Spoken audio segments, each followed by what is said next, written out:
Baie welkom by 'n ongelooflike reis deur die laaste boek van die Bybel, die Boek Openbaring. As jy ooit die skiereiland van Sinaai besoek het, dan het jy sekerlik die berg Sinaai besoek en miskien opgestap tot bo. Dit is 'n ongelooflike ervaring om hier bo op Sinaai te wag dat die son moet opkom. Stilte, majesteit, dis te pragtig. Ek en my kind doen dit taamlik gereeld. Moses wou God graag sien.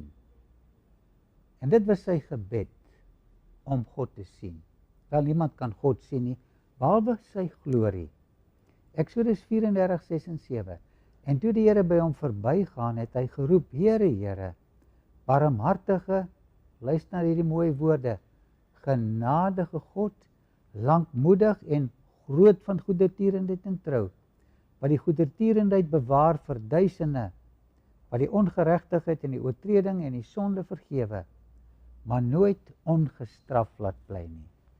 Hy vergewe jou, en die straf wat jy moet kry, het hy op Golgotha op homself geneem. Om God te kan sien, is 'n baie, baie groot voorreg.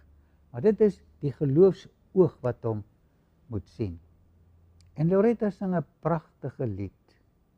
Show your face to me. Luister net na die pragtige woorde en die mooi melodie.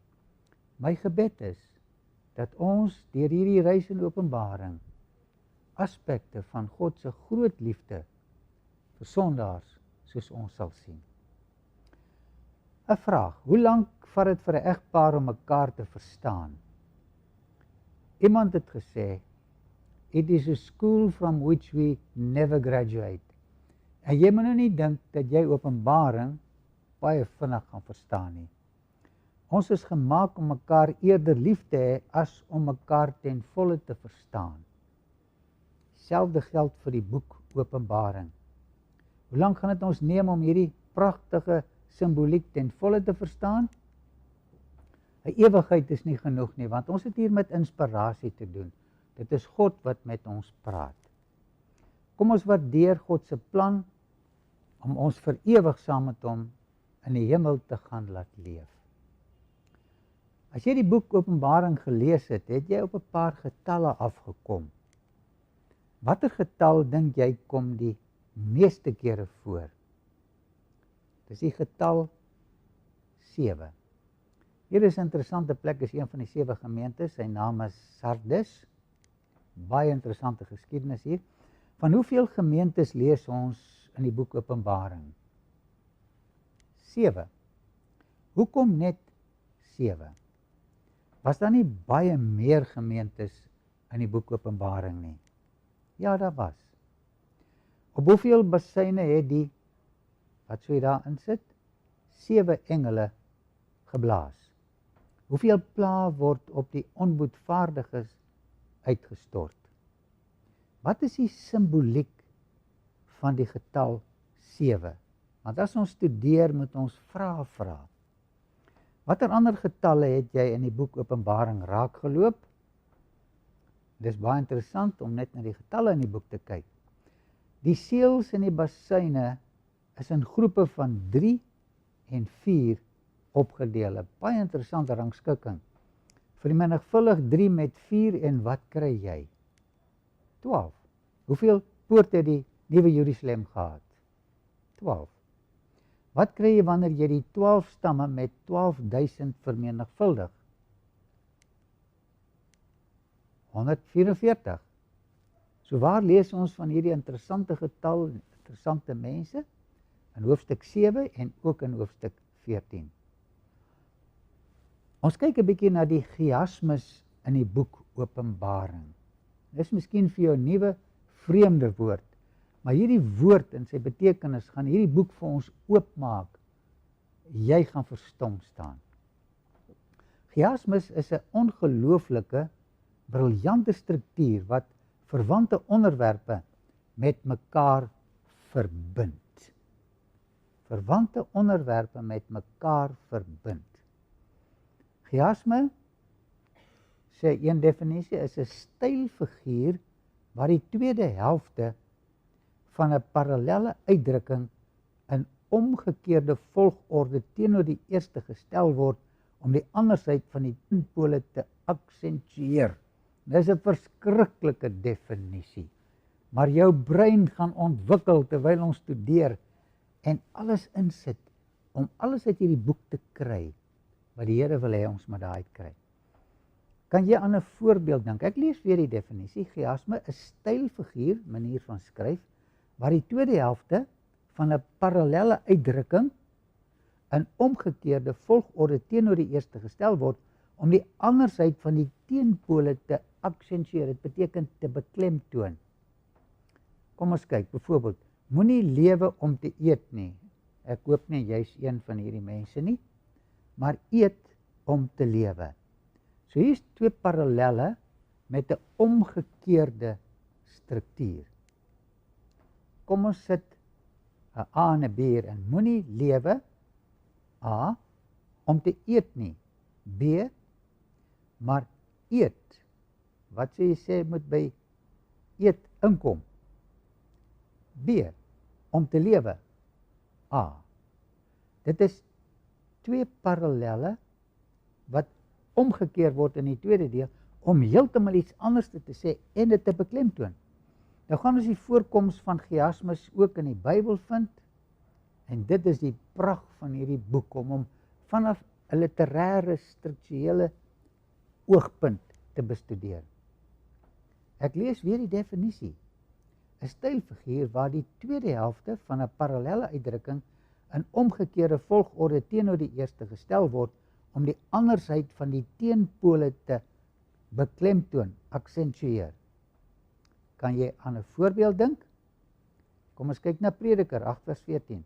Dit is 'n nietigheid wat op die aarde gebeur, dat daar regverdiges, A, is met wie dit gaan volgens die dade van die goddelose. Jy leef goed, maar jy word sleg behandel.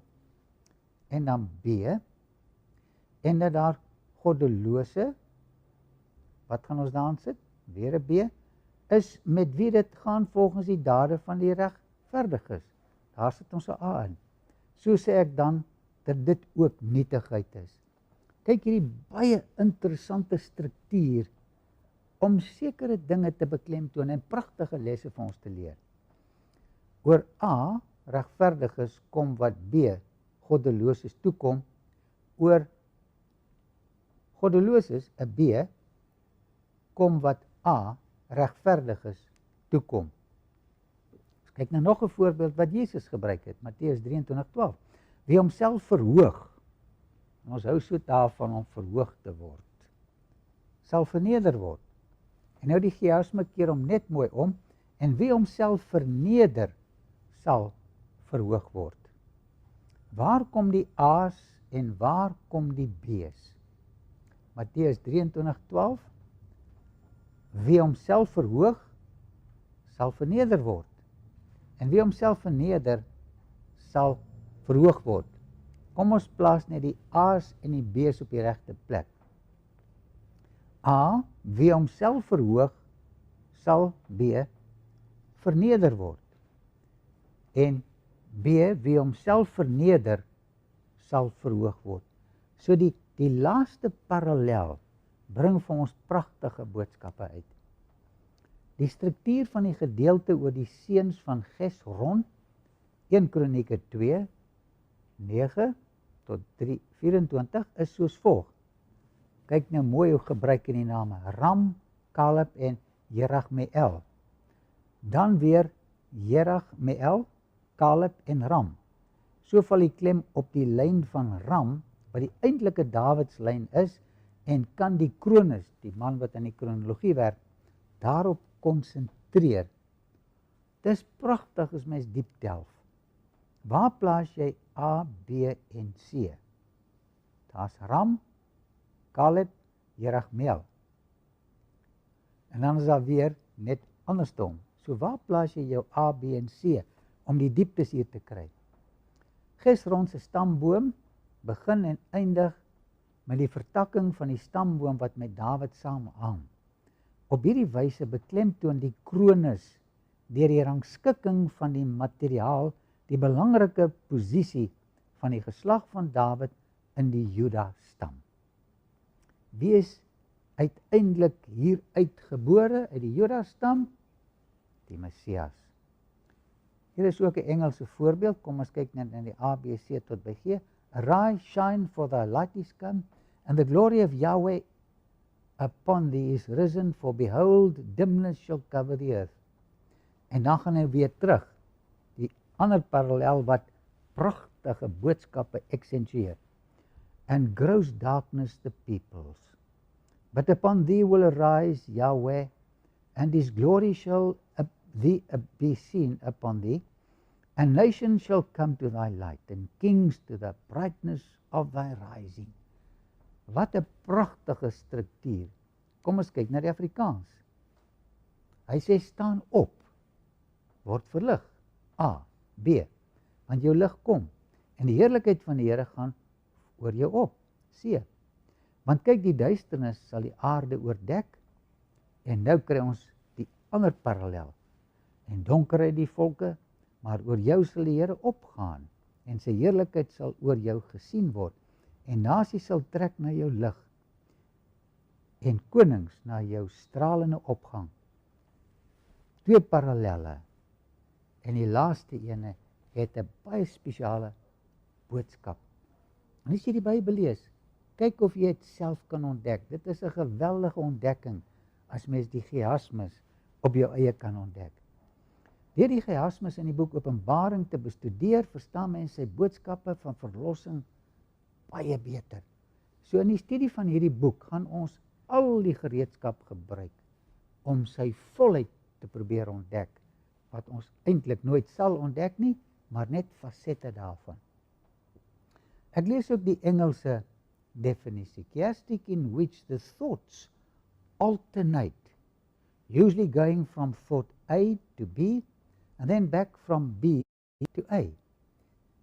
If you diagram the pattern, you discover that the thoughts crisscross the form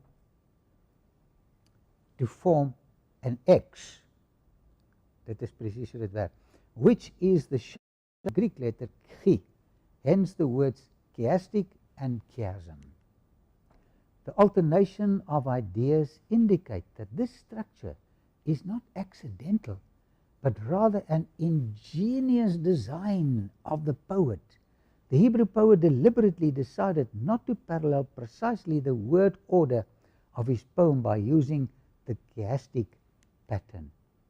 Although B may complement or even complete A, chiastic parallelism clearly avoids expressing the same idea twice. It rather aims at a sequence of thought which brings out the essence of the point more fully and sharply. So, kom ons kyk nou na die chiasmes in die boek Openbaring. Miskien moet jy net 'n bietjie water drink om meer vloeistof op jou brein te kry, want dit vat nou baie dinkwerk. Dit is hoe Openbaring lyk in die chiasme. A, kry ons die briewe aan die 7 gemeentes, B die 7 seels, C die basyne, D die hoofstukke oor die eindtyd. En dan gaan hy terug. Die 7 pla, kyk 7 basyne en 7 pla is teenoor mekaar. En dan liedere. Hier's 'n klompie pragtige liedere in die boek Openbaring. Dit is so 'n wonderlike boek hierdie. Mense kan hom net oor en oor lees. En dan eindig hy met Jerusalem A. En dan kan jy kyk na die tekste wat 'n mens hier kan gebruik om jou te help om dit te lees. En hier het jy die hele struktuur van die boek. As 8 visioene. En elkeen het 'n patroon. Dit is seker die grootste stuk literêre geskrif wat ons het. En dan is hy nog geïnspireer ook. Nou wat is die maklikste manier om die chiasmus van Openbaring te verstaan? Begin by die inleiding. Ons noem dit die proloog. Pro beteken voor en loog is logos, woord, die voorwoord. En vergelyk dit dan met die slot. Die slotgedagtes van die boek, die epiloog, die laaste woord. Proloog kry ons in hoofstuk 1, vers 1 tot 8. Daar praat het van die getuienis van Jesus. Salig is hy wat lees. Hy kom in die wolke. Ek is die alfa en die omega. En dan die tekste wat daarby kom.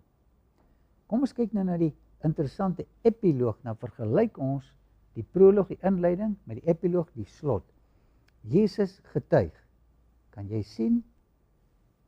Dit harmoniseer met die eerste punt in die proloog. Salig, woorde bewaar, pragtige ooreenkoms. En kyk, ek kom gou. Weer 'n mooi ooreenkoms.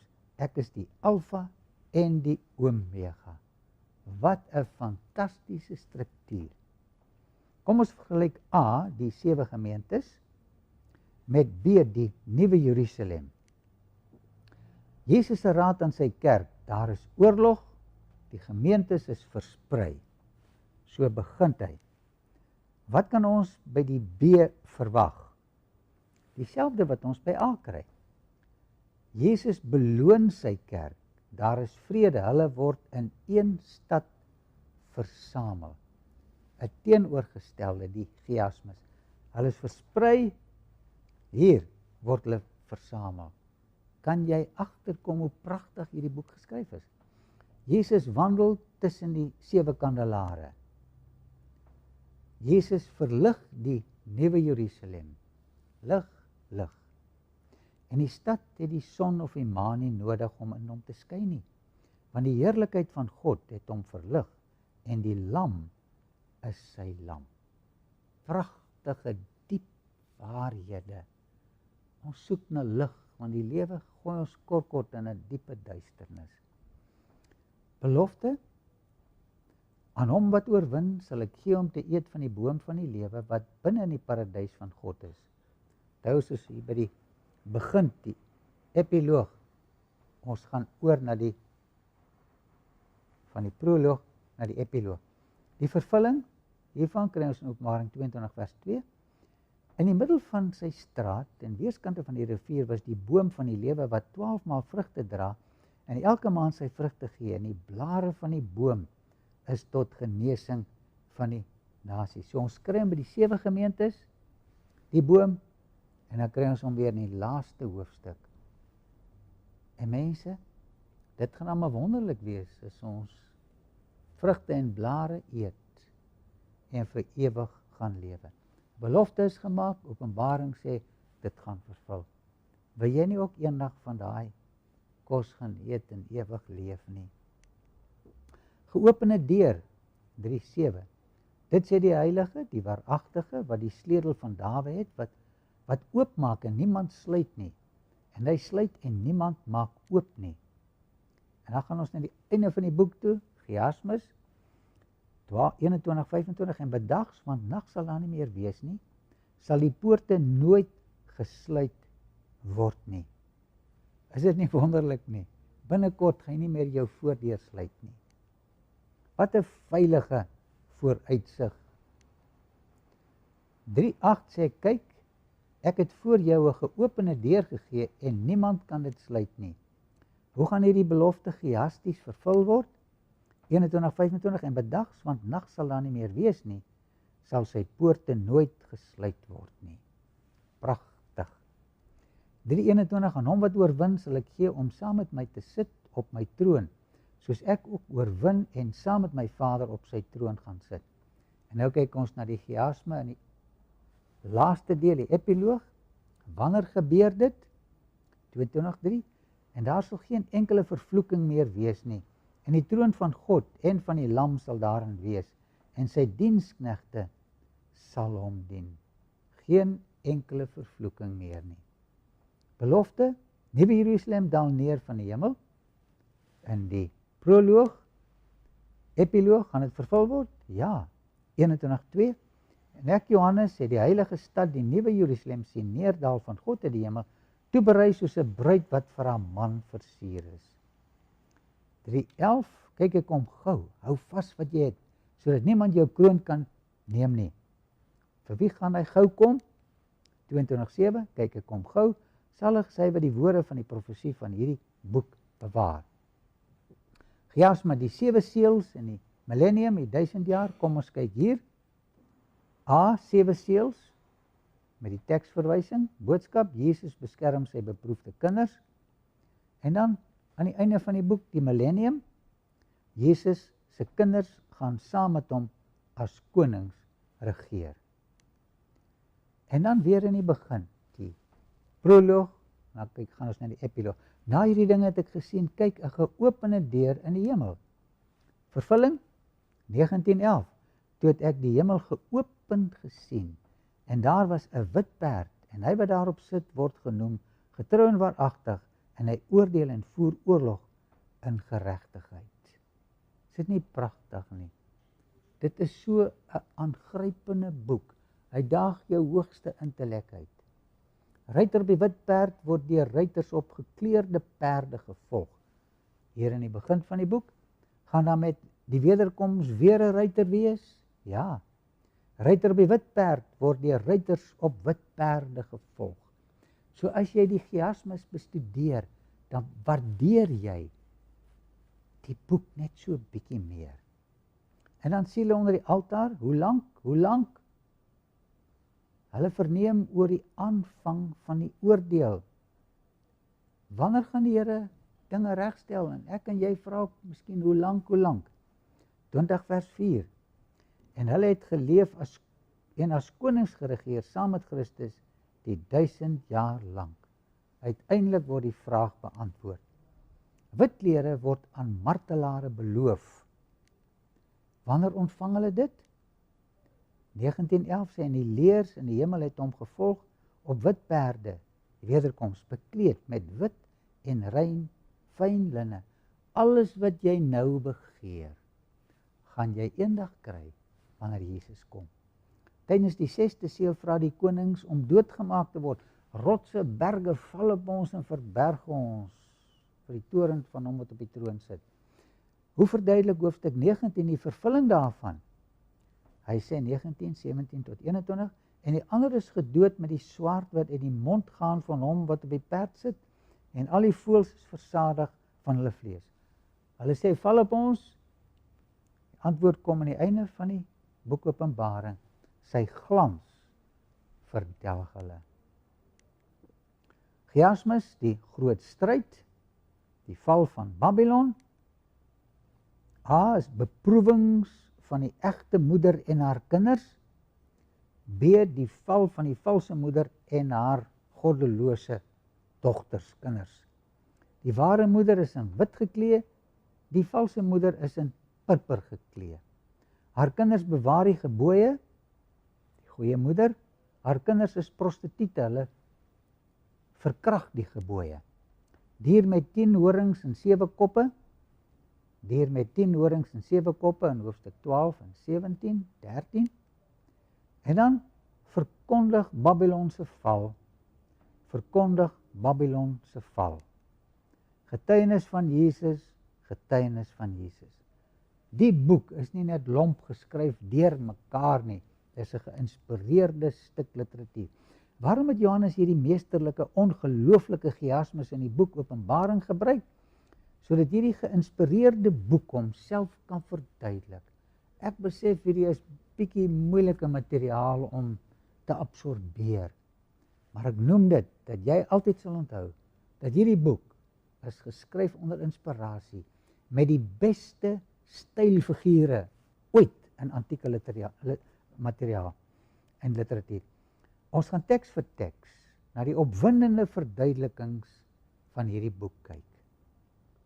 Nou, chiasmus kom nie net in die boek Openbaring voor nie. In die boek Deel kry jy dit ook. Hoofstuk 2 en 7 kom by mekaar, 3 en 4 kom by mekaar, 3 en 6 en 4 en 5 kom by mekaar.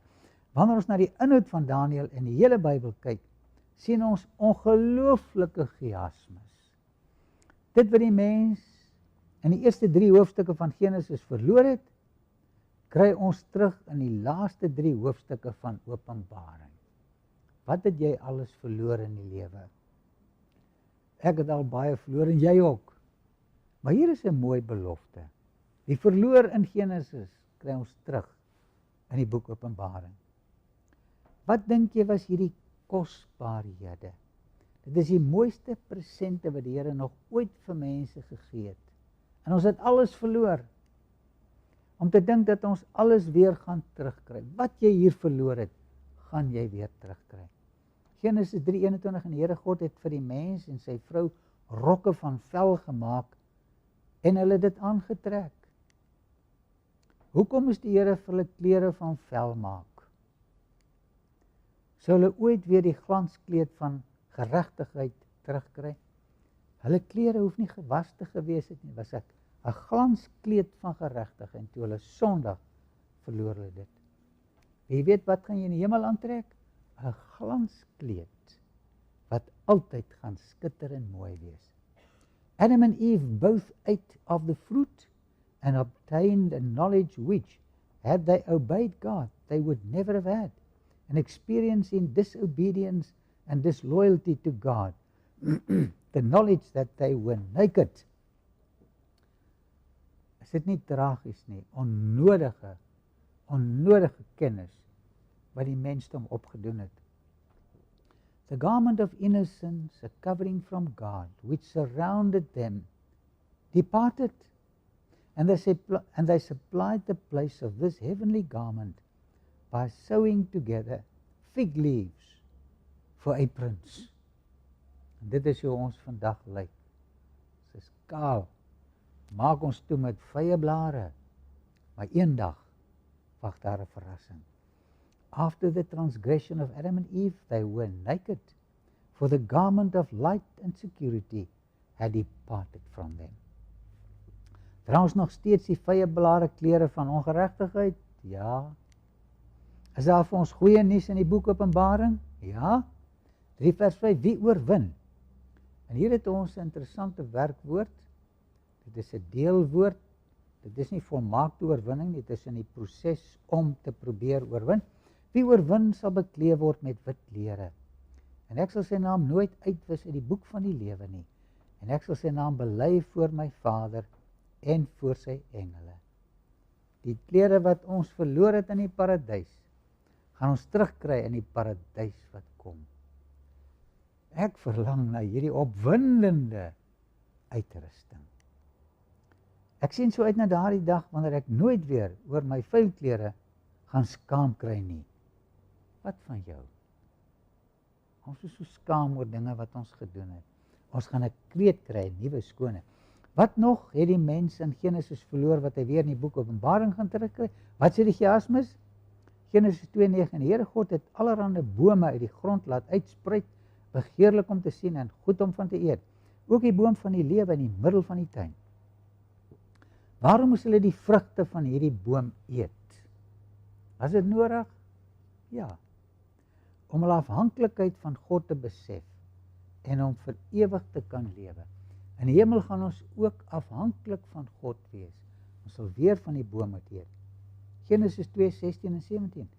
En die Here God het aan die mens bevel gegee en gesê, van al die bome in die tuin mag jy vry eet, maar van die boom van die kennis van goed en kwaad, daarvan mag jy nie eet nie.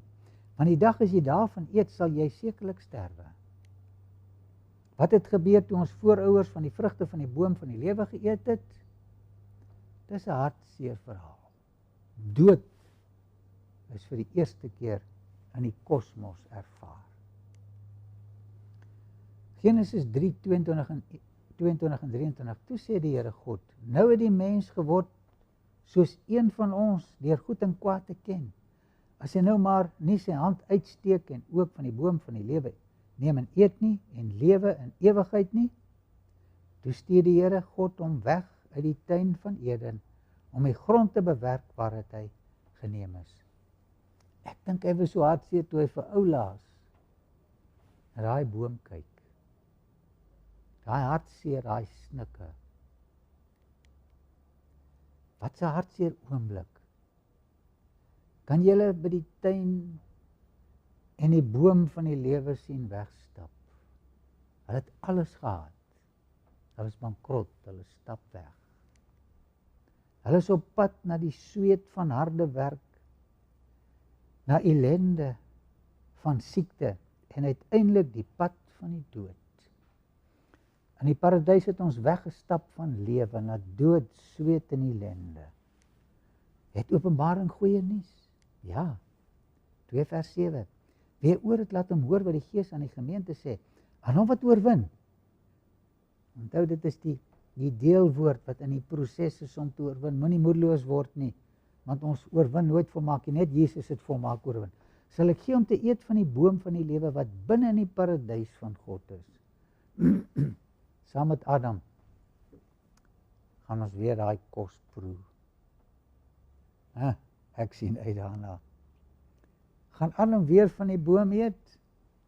Wat van jou en my? Ja, ons gaan eet. Daar wag soveel mooi dinge. En die boek Openbaring trek die gordyn van God se glorie oop en hy wys vir ons hoe lyk die ewige geluk wat op ons wag. 22 vers 4. En in die middel van sy straat en weerskante van die rivier was die boom van die lewe wat 12 maal vrugte dra. En elke maand sy vrugte gee en die blare van die boom is tot genesing van die nasies. Nooit weer siek te wees nie.